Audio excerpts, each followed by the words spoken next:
What's up guys, macadii here, bringing the first episode of our brand new RU session where we're going to be against a guy called Lord Sparse, who has a really threatening team, I must admit. Looking at his team, it's really hard to tell what the lead is going to be. I have a feeling it's probably going to be the Jolteon. I would like to say hi to him, but unfortunately, for some reason, Showdown has blocked me from chatting to him, which is a real shame. But he has a very, very scary team going on here.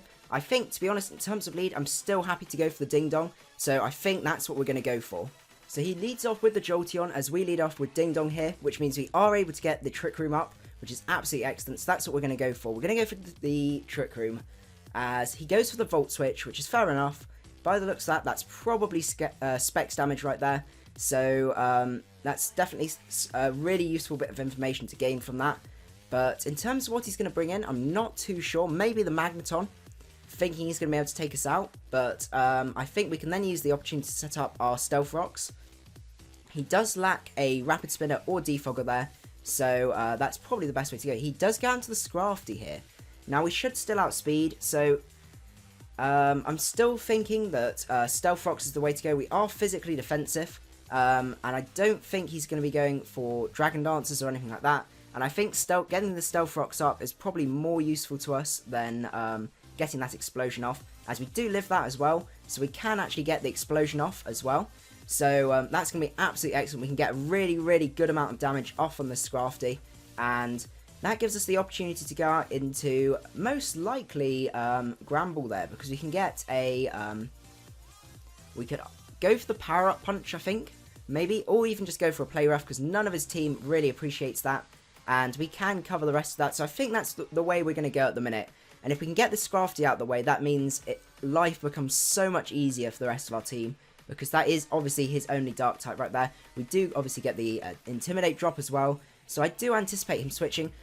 I'm not too sure whether Power Up Punch will be able to KO from there. It depends how much sort of HP investment he has. He does get into Hydra here, which is going to be able to... It does take a reasonable amount of damage from that. We have still got a turn of Trick Room left, so we can go for the EQ here and take that out, which is absolutely excellent. He may end up going out into the Electros, but to be honest, we are still Assault Vested. I'm quite happy just staying in. We do manage to net that KO there, which is absolutely excellent. And while it is still 5-5, his Scrafty is very, very much damaged, which is really, really useful for us.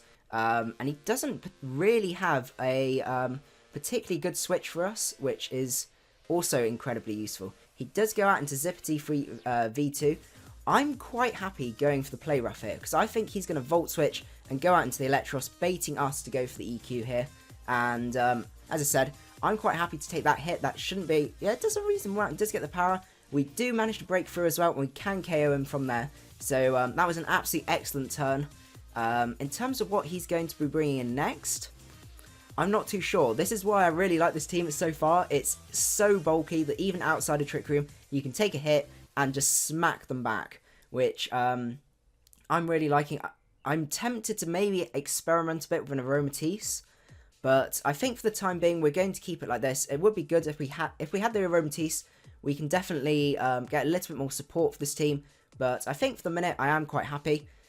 In terms of whether to keep this guy around or not, he is at a reasonably low amount of health, and I guess we could go out into Paladin if we wanted to.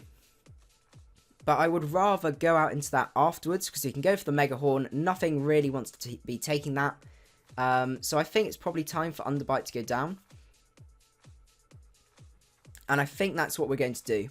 We're going to just go for the Close Combat, because it hits everything neutrally, as he does go for the Tail Slap. And that is going to net a KO. Yeah, he is the Technician set. So that does mean we can go out into our Paladin now. And we could go for either a Mega Horn or a knockoff. I'm quite tempted to go for the Mega Horn, because, I mean, just in case that Scrafty or something like that decides to come out, and it's pretty much unresisted to the rest of them, it's really difficult to know whether a knockoff will be able to KO this thing. So I'm going to play it safe and go for the Mega Horn. I know we have an absolutely silly amount of attack, and a knockoff probably would KO, but I think I'm quite happy to play it a bit safe. If he decides to go into the Typhlosion, I have a feeling there's a chance we may be able to KO, just because of the sheer amount of power, the attack, and also the Stealth Rocks all working well together, as he goes out into his Electros, and that manages to take it. blimey. What that does mean, though, is we can go... I am predicting a flamethrower here, unfortunately, which is going to cause us a little bit of an issue. So, possibly the one that we want, possibly the Pokemon to get rid of here, might be Ragdoll. We have to have a think, because Paladin does definitely clean up from here, especially under Trick Room. And I have a feeling this guy has the Flamethrower, which is definitely going to... Oh, we might even live it, though. That's the question. Can we even... No, I don't think we can live it. So I think maybe... Is Ragdoll the one that needs to go down? I mean, we can take a hit, but then we're not going to take another one after that. So difficult. To be honest, the rest of the team can still clean up from here. So I'm quite happy to stay in and go for a knockoff. I think that's probably the best bet from there. And we shall see. He does go for the Drain Punch. Okay, so I was going to over-predict there. As we go for the knockoff, and that is... Yeah, he is the AV set. So we are able to take him out, which is absolutely excellent. In terms of his next switch in, I do imagine the Typhlosion's coming out, but it does mean that we can go out into Chloritzer afterwards, and pretty much everything else is dead. I'm quite comfortable to say that we probably have this in the bag. He does go out into Typhlosion here, as we could either predict him and go out into Shrimpy, and I have a feeling he may end up predicting us to do that, which is why I'm actually very tempted to stay in and just drill run, and I think that's what we're going to do. We're going to risk the Biscuit and see from there, because that should pretty much KO the rest of his team. He does go for the Fire Blast, which is a shame, but it does mean we have a few options. We could go out into Blob, which I'm pretty sure we'll be able to take that relatively comfortably, and we could go for the Trick Room, and then it's pretty much a sweep from there. And I think that's what we're going to go for. We want to save the Chloritzer as very much a last resort, because I think Bullet Seed will end up sort of messing us over right there. So we can go for a Trick Room, as I'm pretty comfortable that we should be able to live a... even if this is Specs, which I have a feeling it's probably Scarf looking at his team, and also we are pretty confident that the Jolteon was Specs as well.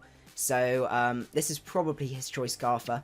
Also, his use of Fire Blast means we also have a chance of not being hit at all, which would be the most preferable situation. If he does snag the burn as well, that's not going to make any difference at all, because we do have the Life Orb, the Magic Guard on there. So that's fine. I do feel really bad though, because he did say hi to me, but for some reason Showdown seems to be thinking that I'm spamming, which I'm not, and doesn't let me talk in the chat at the moment, which it's a bit variable whether it can or can't. That I thought for a second we lost that then with the with that crit. So we can go for the Psyshock here, and I think that's probably the best bet, because if he does go out into the Scrafty, we can still go for the Focus Blast, and I think that's probably our best bet. So we're going to go for the Psyshock here, as he may end up switching out, but even then we should be able to take out that Scrafty after that, which is probably the most threatening mon to my team at this moment. I guess the Chinchino still is with that Bullet Seed as well for Shrimpy, but with Trick Room up as well, which should be able to turn the tide on, against his team. Which, yeah, I think we've got a pretty good chance of winning this. He is taking a while to choose his move, which is fair enough, because there is a really good chance that I'll be going for the Psyshock, and he needs to work out where he wants to preserve the Scrafty or not, which he doesn't. So, he does end up letting his Typhlosion go down, which I think was probably a fair play, especially with Trick Room and everything like that. He does go out into the Scrafty now, as we can just go for a Focus Blast. Hopefully we can hit. I could have gone for Focus Lens, but I think that was probably being a bit too... yeah, what? Oh, goodness. It does mean, though, we still have 2 turns of Trick Room, so we can still go out into Shrimpy, go for 2 Scalds, and that should be the game from there. But, Focus Miss screwing us over there. There's not a huge amount we could have done about that, unfortunately. So we can go for the Scald right here. And that's what we're going to go for. So we'll go for the Scald. And that should be able to KO him from there. But, yeah, I'm liking the team so far. It's very, very sort of bulky hyper offense, if that makes sense. It would be nice to get some Wish support or something like that. But then you do end up losing momentum and things like that, so it's a little bit tricky to know whether to change anything up or not. Unfortunately, Banette won't be able to sort of star in this episode, but hopefully in future episodes it will be putting in quite a lot of work. But the team so far seems to be doing pretty well, as he obviously finishes off with Flutter Nutter, which we can take out the Aura Sphere. With that, guaranteed accuracy move, that's probably the the best one to go for compared to Focus Blast as well. It means we can get a guaranteed KO from there. And that's the end of the match. So I hope you guys enjoyed the battle, and I will see you guys at the next one. Macadii out.